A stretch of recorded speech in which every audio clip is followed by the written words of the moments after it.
legs. So what were you saying about the quonset? Start Yeah. there again. The church in Eaglesham, near, or in Fox Creek near Eaglesham, was just a quonset that some farmer had donated, a big metal quonset with one door in the end.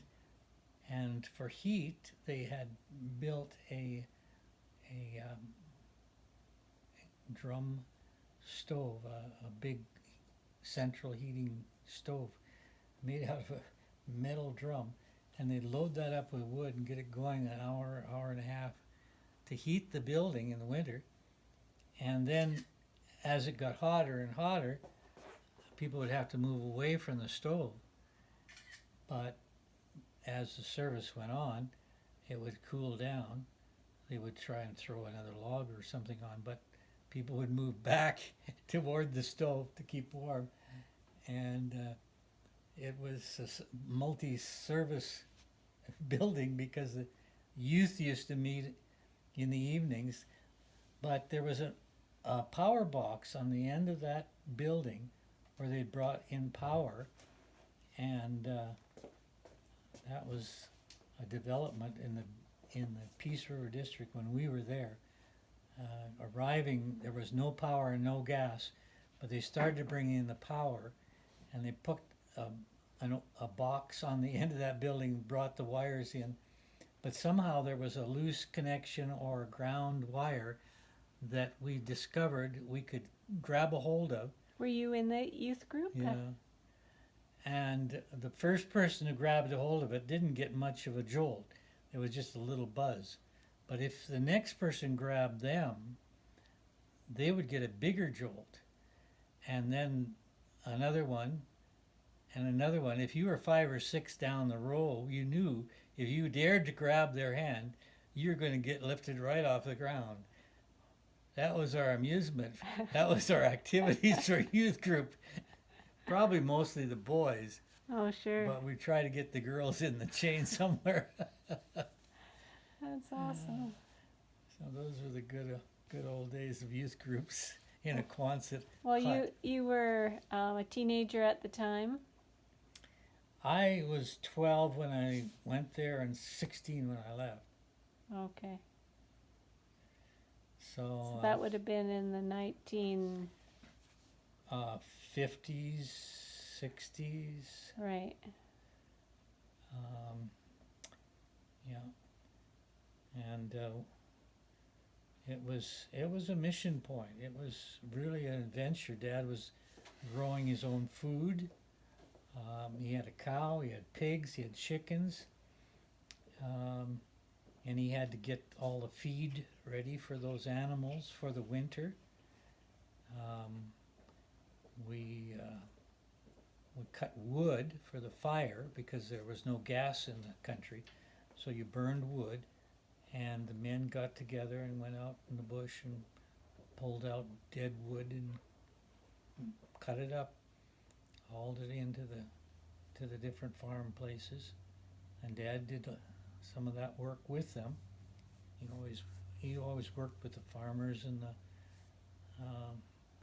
the local Yeah. guys, and they would come to his church, and had a small congregation of probably 30, 35 people on a Sunday, with including kids. Yeah. And Obert Amundsen would get up to lead the singing. Big old Dutch. No, they were Swedes. It was a Swedish community, and Amundsen and Larsens were in that community. But Obert Amundsen was a young guy that I idolized. He was already probably 18, 20, newly married. And what was his first name? Obert. Obert. Okay. And he led the singing for Dad. And he had a big booming voice, and he'd call out his favorite songs, and then he'd ask for favorites. I don't know who was playing the piano. Mom might have even played it. But they would get a rousing sing-song going there. Everybody all ages. Everybody was singing away, and the parts they could hear, people harmonizing and so on. What the sound in the quonset was good. Yep, it reverberated in there, so that you get quite a sound going.